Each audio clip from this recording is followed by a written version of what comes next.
Hi everybody, I'm Dan Wells. I write horror, fantasy, and science fiction, and I talk about games on the internet. Today we're going to talk about Along Came a Patriot, which was a very cool Kickstarter campaign for the Cold Shadows role-playing game. I've talked about Cold Shadows before. I've raved about Cold Shadows before. It is a kind of Cold War inspired, dirty beer, like stale beer. That's the word. I was thinking dirty martini, which is the combination. Stale beer espionage game inspired by John le Carre, a spy who came in from the cold, all that kind of stuff. Tinker Tailor Soldier Spy. If you like those kind of spy stories, where it's not the action-packed James Bond, Jason Bourne running around killing things, but it's more of the people trapped in paranoid situations where they can't trust anyone and they're trying to figure out what's going on. If you like that kind of spy story, and I love that kind of spy story, then Cold Shadows is fantastic, and Along Came a Patriot is especially good. Now, when I talked about Cold Shadows before, and I'll link to that review later, I talked about my own spy book that I wrote called Ghost Station. It's available on Audible. You can go listen to it. It's really good. Alan Barr, the creator of Cold Shadows and the author of this scenario, is a friend of mine. And we talk about spy stuff a lot. And so, full disclosure here, let's go to the big PDF and let's come in here. Boom, credits, concept, Alan Barr and Dan Wells. I did have a very small part in helping come up with the concept behind this campaign. And so, I'm not telling you that as a way of excusing my bias, because there's no excuse. It's a really, really good thing. But I just want to tell you that I was involved, so I'm going to tell you some behind the scenes stuff, okay? So basically, the premise of the adventure that Alan and I came up with was this. We wanted to tell a long story. In fact, we wanted to tell a decades-long story. And so the way this is set up, there are 5 chapters to this campaign. And each one takes place in a different decade. So you start with the Hollow Flag, which is in which is in Hungary in the 1950s. And then Devil's Mountain is Berlin in the 60s. Track 3 is Chile in the 70s. Heroes goes back to Berlin in the 80s. And then The Patriot, Chapter 5, that one takes place kind of anywhere you want in the 90s, allegedly after the Cold War is over. Anyway, let me talk about how brilliant Alan Barr is. We came up with this idea, and we came up with this structure, and I'll talk a little bit about the structure in a minute. But once we had that laid out, and once I had helped him come up with some of the concepts of what could happen in each area. We're in Berlin in 1961. That's when the wall went up. We could deal with that directly. Chile in 1970s. That's when Pinochet came to power, and the U.S. was helping mess with the Chilean government, trying to bring down Salvador Allende, things like that. We put all of these pieces together and said each of these are great, but A, how do we connect them into a longer story? And B, how do we keep this open-ended? Because one of the great things about Cold Shadows is that it is incredibly player-driven. The mechanics of the game give the players an immense amount of power over the storytelling. Okay? And that is the nut I was never able to crack. And Alan did, because he is brilliant. So, let's talk about this a little bit right up front. First of all, there's some really good kind of advice up here of how to run a game and how to put together a group. But this is the first thing that he did. First, the players may never use their privilege of narration to determine or directly identify Outrider.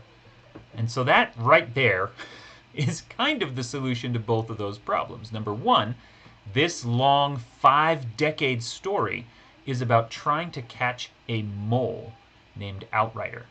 He's a mole, or he's a double agent, or he's something, and the game will let you, as a group, define a little bit of this. And so that's what strings these together. And the idea is that you will play Chapter 1 in Hungary as brand new, fresh agents in the 50s. And you'll deal with that. You'll deal with the student uprising. You'll deal with the Soviet backlash. And then you'll do a couple of other scenarios.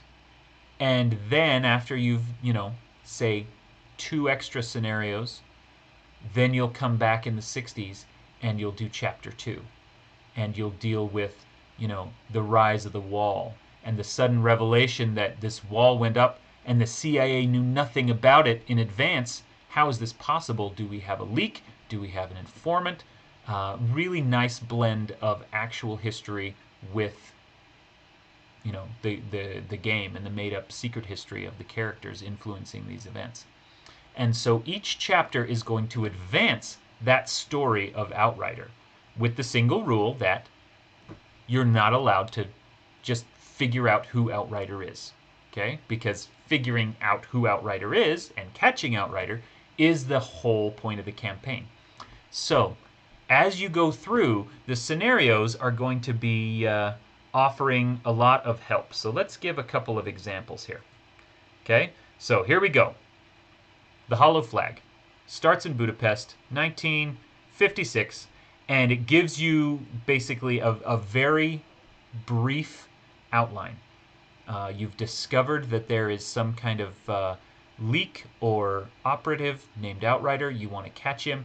You've figured out that this person has being fed information by someone, and so you get to, follow that. You want to tail him, or you want to interrogate him. You want to do anything. You want to try to use him to catch Outrider. And then the player characters can use their powers in any way they want. And then at some point, you're going to have a twist, which is that the twist and the catch. Where's the... Okay, anyway. There's the catch. Okay, so... and it will offer specific advice. What kind of twist are we going to use? What kind of catch are we going to use? At what point is the student revolution going to start? At what point are the Soviet troops going to come in? And all of that is basically a clock that is going to make your job as agents harder. You have to find out as much as you can about this Outrider person before the Soviets move in. And at the same time, there's different options that are thrown in here that I think are really great. Where are they? Anyway, they're in there somewhere. Things like the Soviets are moving in. This is going to be bad. Maybe you need to clear out your office. Maybe you need to help some of your informants escape. And so you've got this whole scenario to deal with, and at the end you are left with this question of, oh no, who is Outrider? This big thorn in our side. And as these scenarios go on, they provide less and less hand-holding. So let's take a look at number 3. This is actually one of my very favorite ones because I'm a big fan of this portion of history.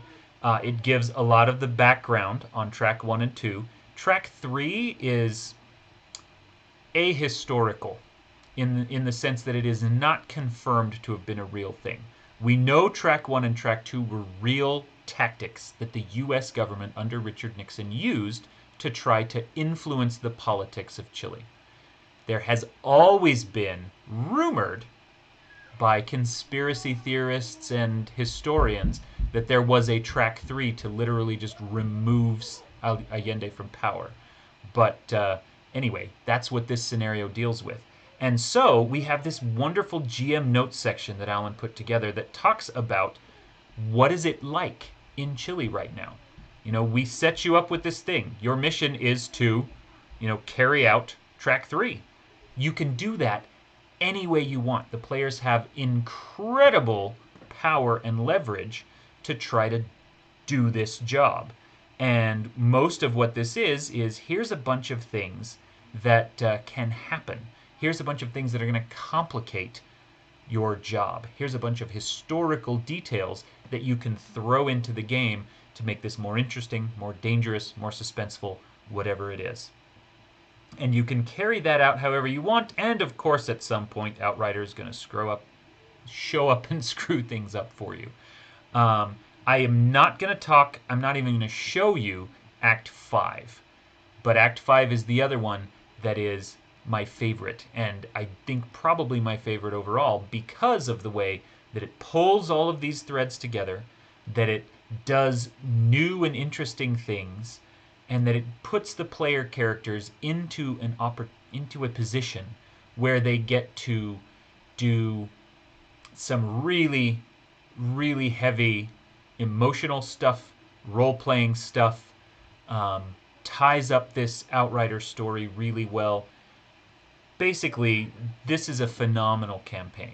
The ability to thread that needle right through the center of saying, these are, here's your powers. Here's all the amazing player control, while still on top of that telling a really compelling story. I'm astonished that Alan was able to pull it off as well as he did, because he really did a phenomenal job. And this is something that, with the right player group, because you're going to need players who have that mindset of how to take control of a game in a very narrative game like this. So if you've got the right players, they can have just a ball going through this scenario, doing amazing stuff with it.